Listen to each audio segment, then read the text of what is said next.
ในนี้เนาะเรามีเงินอยู่ที่100 USDT เนาะตอนนี้เพิ่นโอนมาอยู่ที่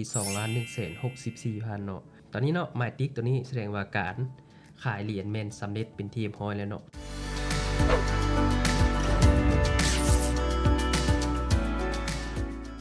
สบายดีเพื่อนนักลงทุนทุกท่านเนาะในคลิปวิดีโอนี้เนาะแอดมินจะมาเฮ็ดคลิปการถอนเงินออกจาก Xnet แล้วเข้าบัญชีธนาคารลาวมาต้องผ่านขั้นตอนใดๆเนาะตอนนี้เนาะเราจะเริ่มจากการถอนจากบุ๊ก Xnet เข้า Binance และถอนเงินจาก Binance เข้าบัญชีธนาคารลาวเนาะว่าจะเป็นแบบใดเนาะเราไปเริ่มกันเลยตัวนี้ฮั่นโอเคทำอีกหน่อยท่านเข้ามาที่บุ๊กของ Xnet ก่อนเนาะตัวนี้เนาะเมื่อเข้ามาเลยเนาะกดล็อกอินเข้าไปโอเคเมื่อล็อกอินเข้ามาแล้วเนาะจะเห็นจำนวนเงินของเราเนาะตัวนี้เนาะคืออยู่บนนี้เราสามารถเลือกถอนได้ว่าเราจะถอนผ่านช่องทางใดเนาะในเมื่อก่อนเนาะแอดมินถอนผ่านเป็น USDT คือ Tether TRC ซาวตัวนี้เนาะคือเราต้องโอนจากเงินอยู่ในหมายเลขบัญชีเทรดของเราเนาะมันยังกระเป๋าคริปโตเคอเรนซีคือตัวนี้ก่อนแล้วจึงสามารถถอนออกได้เนาะสำหรับข้อดีของการถอนผ่านเป็นเครือข่ายเน็ตเวิร์กของ TRC ซาวหรือเป็น ERC ซาวตัวนี้เนาะคือสามารถถอนได้ทุกกระเป๋าที่รองรับเป็นเหรียญ USDT ที่ใช้เน็ตเวิร์กของ Tron และก็เป็นอีเธเรียมเนาะตัวนี้เนาะข้อเสียก็คือเวลาเขาถอนเนาะเขาต้องแนะนำเป็นหมายเลขกระเป๋าถ้ามันผิดตัวไหนตัวหนึ่งเงินของเราอาจจะหายได้เนาะตัวนี้เนาะแต่วันนี้เนาะแอดมินจะมาแนะนำการถอนผ่านเป็น Binance Pay เนาะตัวนี้เนาะในคลิปวิดีโอก่อนๆเนาะแอดมินเฮ็ดคลิปเกี่ยวกับการฝากผ่าน Binance Pay มื้อนี้จะมาเฮ็ดคลิปการถอนผ่าน Binance Pay คือกันเนาะขั้นตอนทำอิดเนาะให้ท่านเลือกได้เลยว่าท่านจะถอนจากหมายเลขบัญชีใดในนี้เนาะแอดมินจะถอนผ่านหมายเลขบัญชีตัวนี้เนาะคือการถอนเนาะมาตัวนี้เนาะกดเข้าไป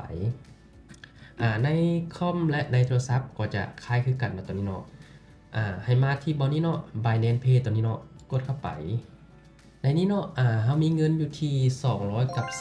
244เหรียญเนาะตัวนี้เนาะในนี้แอดมินจะมาถอนอยู่ที่200เหรียญเนาะในนี้เนาะการถอนแม่นเริ่มต้นที่$10เนาะตัวนี้เนาะคือ10 USDT กดดำเนินการต่อไปในนี้เนาะเราต้องหาเป็น ID ของ Binance ของเราเนาะตัวนี้เนาะ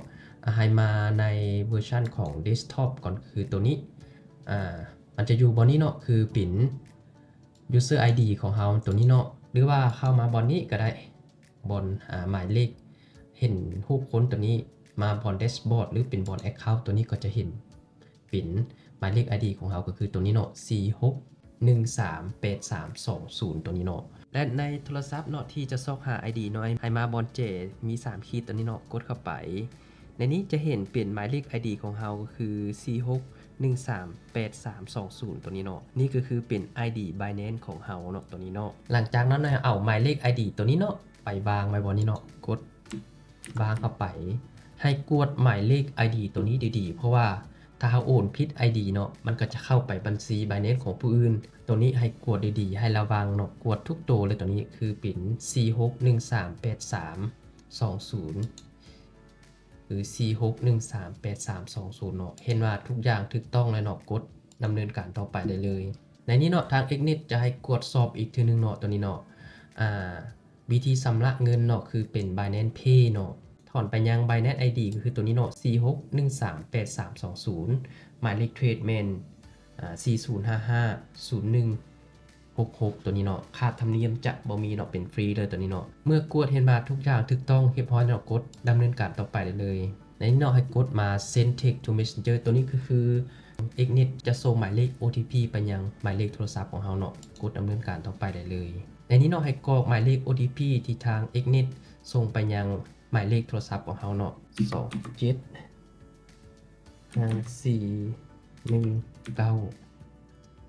โอเคเมื่อฮอดขั้นตอนนี้แล้วเนาะเห็นว่าทุกอย่างดำเนินไปอย่างถูกต้องเนาะตอนนี้ก็ให้รอท่าเนาะตอนนี้เนาะทาง Xnet เนาะได้ส่งเงินเข้ามาทาง Binance ของเราเลยเนาะวิธีกดเงินแม่นให้มาบนนี้เนาะตัวนี้เนาะเงินที่เข้ามามันจะบ่อยู่เป็น Spot Wallet เนาะแต่มันจะมาเข้าที่ Funding Wallet ตัวนี้เนาะกดเข้าไปจะเห็นว่าเงินเข้ามาเลยเนาะจำนวน200 USDT ก็คือ200เหรียญเนาะตอนนี้เนาะขั้นตอนต่อไปเขาจะถอนเงิน200 USDT ตัวนี้เข้าบัญชีธนาคารของเราเนาะโดยเขาจะเอา200 USDT ตัวนี้ไปขายใน Binance P2P เนาะตัวนี้เนาะวันนี้เขามีเงินตัวนี้แล้วเนาะเขาจะไปขาย ถอนเงินเข้าบัญชีธนาคารของเราแบบใดเนาะในตัวนี้เป็นสำหรับในคอมพิวเตอร์เนาะตัวนี้เนาะนี่ในเป็น PC ตัวนี้เข้ามาตัวนี้เนาะบอนเทรดตัวนี้เนาะเข้าไป P2P ตัวนี้เนาะกดเข้าไปตัวนี้เนาะในP2P Trading ตัวนี้เนาะจะเปลี่ยนการซื้อขายเหรียญ USDT เนาะคนที่มีเป็นเหรียญ USDT เขาจะมาขายอยู่นี่หรือว่าคนที่ต้องการซื้อเหรียญ USDT เขาก็จะมาซื้ออยู่บนนี้เช่นกันเนาะตัวนี้เนาะในนี้เนาะแอดมินจะมาขายเนาะให้มาบอนซิลตัวนี้เนาะกดเข้าไปเขาจะมาขายอยู่ที่100เหรียญเนาะตัวนี้เนาะตัวนี้ต้องให้เบิ่งบอนนี้เนาะขั้นต่ำในการที่เขาขายเนาะตัวนี้เมนในรีดเมน21,670ตัวนี้หันขั้นต่ำเมน20ล้านกีบเนาะตัวนี้แอดมินต้องการขาย$100ก็คือตกอยู่ประมาณ2ล้านกว่ากีบเนาะคือตัวนี้เนาะเขาจะมาขายให้ผู้นี้เนาะเพิ่นต้องการอยู่ที่765 USDT เพิ่นต้องการซื้อขั้นต่ำเมน2ล้านกีบฉะนั้นเขาก็กด Sell USDT ไป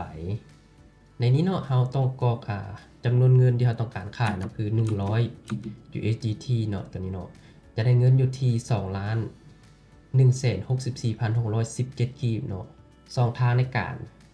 จ่ายเมนผ่านธนาคารการค้าเนาะกดเซลได้เลยโอเคเมื่อเซลแล้วเนาะให้ตัวนี้เนาะให้พิมพ์ข้อความเข้าไปเนาะตัวนี้เนาะกดส่งได้เลยตอนนี้ก็ให้รอท่าเนาะเพราะว่าเพิ่นยังบ่ออนไลน์ถ้าออนไลน์จะเห็นเป็นสีเขียวๆตัวนี้เนาะตอนนี้เพิ่นกลับมาออนไลน์เลยเนาะตัวนี้เนาะถ้าคนใดออนไลน์จะเห็นอยู่ตัวนี้เลยเนาะเป็นออนไลน์คือเป็นสีเขียวๆตัวนี้เนาะถ้าผู้ใดบ่ออนไลน์จะเป็นสีแบบบ่มีสีอยู่นี่จะเป็นสีดำอยู่นี่เนาะตอนนี้ต้องรอท่าเพิ่นโอนเงินก่อนเนาะตัวนี้เนาะโอเคตอนนี้แม่นเพิ่นโอนเงินเข้ามาแล้วเนาะจำนวนเป็น2,164,000เนาะเมื่อกดเห็นบ่าเขาถูกต้องเลยเนาะกด Payment Receipt ตัวนี้เนาะกด Volume ตัวนี้เนาะกดเข้าไปแล้วกด Confirm เนาะตัวนี้เนาะกดเข้าไปเมื่อเขายืนยันความปลอดภัยจะเป็นการโอนเป็นOTP ใส่ในเป็น Binance แล้วเนาะตัวนี้แม่นออเดอร์แม่นสำเร็จสมบูรณ์เนาะคือเฮาเซล USDT ไปจำนวน100 USDT เนาะตัวนี้เนาะเฮาสามารถกดปิดไปได้เลยทั้งหมดที่แอดมินแนะนำมานี่เนาะเป็นการถอนเงินออกจากโบรกเกอร์ Exnit เนาะไปยัง Binance และ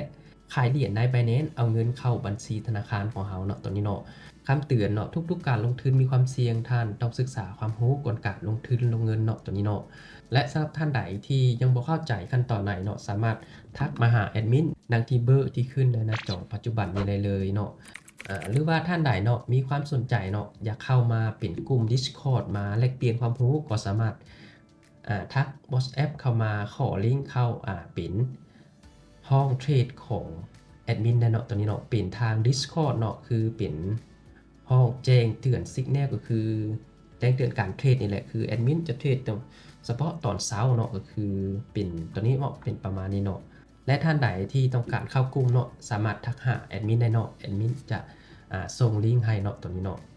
สำหรับวิดีโอการถอนจากโบรกเกอร์ Exnit ไปยัง Binance และถอน Binance มาบัญชีลาวขอจบเพียงเท่านี้เนาะถ้าท่านใดอยากให้แอดมินเฮ็ดคลิปเกี่ยวกับวิดีโออย่างเนาะท่านสามารถคอมเมนต์ใต้คลิปวิดีโอนี้ได้เนาะเดี๋ยวแอดมินจะมาเฮ็ดคลิปตอบคำถามให้เนาะตอนนี้เนาะสำหรับคลิปวิดีโอนี้ขอกล่าวคำว่าสบายดี